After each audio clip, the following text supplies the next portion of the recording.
The rain's still coming down in parts of the valley. The sun back out down here in downtown Phoenix. Christy Siefkin is live near Fort McDowell. That area got hit pretty hard. How's it looking now, Christy?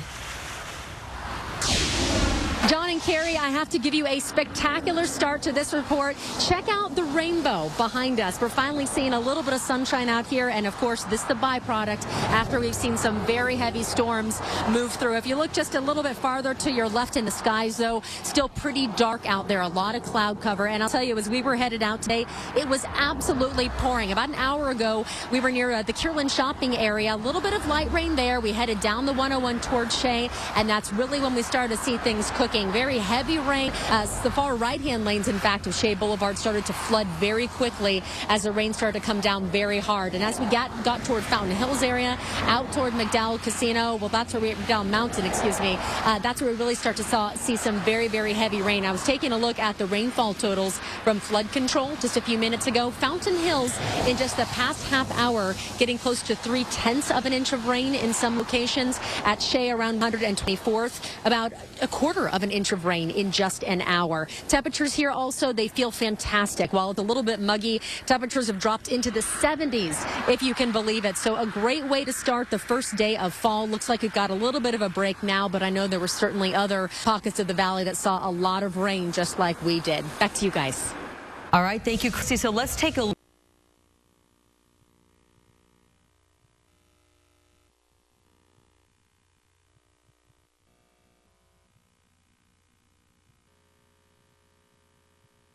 Learned that just now. Now, back to this original incident that touched all of this off. Mr. Scott, Keith Scott, shot and killed by police near his home on Tuesday. Neighbors and family say he was carrying a book. Police say he was armed.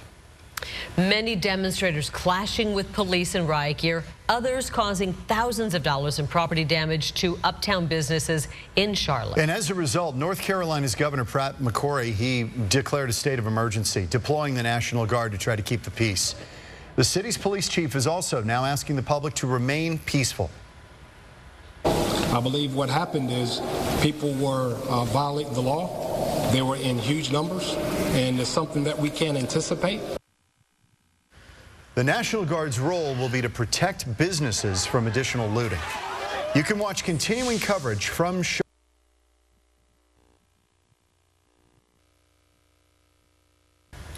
another protest involving police.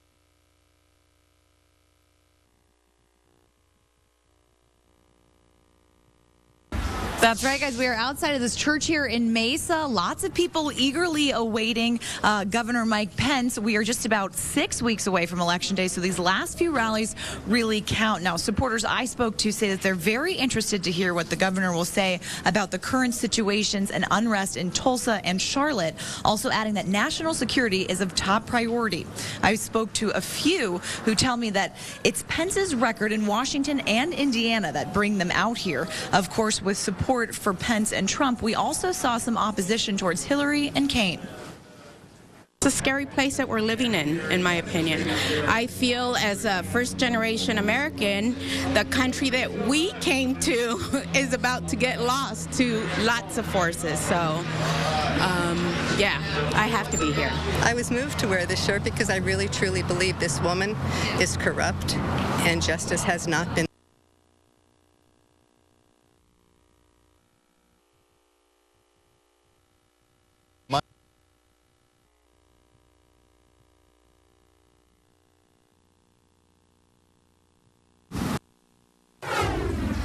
Now, inside, they're still doing heavy security sweeps just to make sure that everything is safe and sound. Mike Pence is actually expected to take the stage in just about an hour and a half, so stay with us. We're also going to be streaming live on Fox News Now. Reporting live, Marcy Jones, Fox 10 News. Well, Mike Pence's running mate, the top of the ticket, Donald Trump, he will square off with Hillary Clinton. The first debate Monday night. I will be live at the side of the debate. Hofstra University in New York. I'll be reporting before and after the debate. Live coverage on Fox 10 News at 5.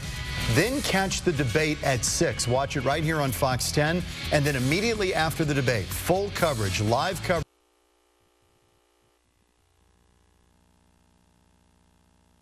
Takes off with this micro pig. I'm Nicole Garcia. That story's coming up. Plus, we're keeping our eye on the rain moving through the valley and across the state. Your full forecast on this first day of fall is coming up.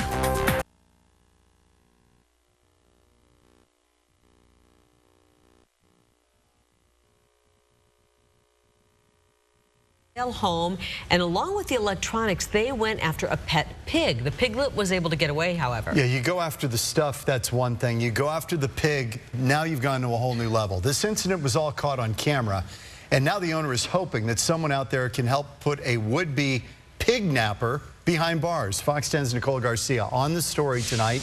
Tell us about it. John and Carrie, look at this guy. His name is Sprinkles. He's a 10-month-old mini pig, and the little guy was almost stolen during a home burglary, but this piglet was not having it. His owner is relieved he was not taken along with the electronics inside the house, but she's worried that they may come back for him. A surveillance camera was rolling when thieves broke into this Maryvale house. You can hear the dog barking, and you can see Sprinkles, the micro pig, roaming around. It's not long before one of the thieves discovers Sprinkles. Hector, come here. He calls for one of the other guys and attempts to grab the piglet. Hey, this is mine. But Sprinkles was able to elude his grasp, and eventually the would-be pig napper gives up.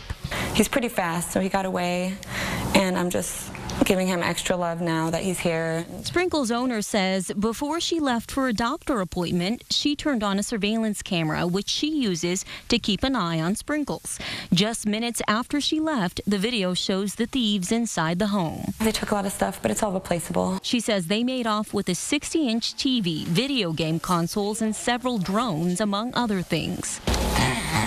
But the one thing she can't replace, Sprinkles, they left behind. She says she was on a waiting list for a year and a half before she was able to adopt the mini pig. Sprinkles is just 10 months old. And this is my baby. I've waited a long time for him. It's just been me and him for about 10 months now since he was born, and I'm just super attached, so that would have been the worst thing for me to lose in this house. Now, a neighbor who witnessed the thieves getting away says they drove off in a white SUV. If you have any information, you're asked to call Phoenix Police. Meanwhile, Sprinkles' owner says she's taking him to a relative's house in fear that the thieves may come back for the piglet. Reporting live, I'm Nicole Garcia, Fox 10 News. They better not do that, Nicole. That's war. If they come back for Sprinkles, that's war. All right, Fox follow-up tonight. A dog that was rescued from a Phoenix canal has found her forever home with the police officer that helped save her. This Australian Shepherd mix, known as Ginger, fell into the 17-foot deep canal last month. An on-duty officer spotted her struggling, called the Arizona Humane Society. Crews rescued Ginger, and they're really responsible for her making a great recovery. She was adopted by that officer who first spotted her. That's awesome. Look at this picture.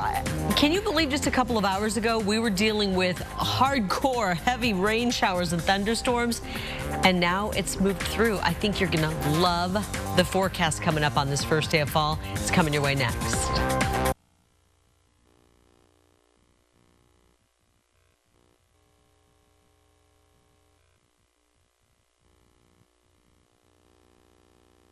Financing for a super selection at Super Savings. Don't miss the super sale.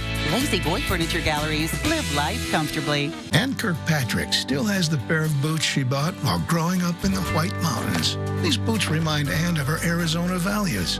So it's no surprise that Ann's boots are catching on. Arizonans know that Ann stands strong on her principles. We want a senator who's independent and stands up against the special interests, not a senator who has changed and gone Washington. Ann Kirkpatrick, she'll put her foot down and put Arizona first. I'm Ann Kirkpatrick, and I approve this message. If you're looking to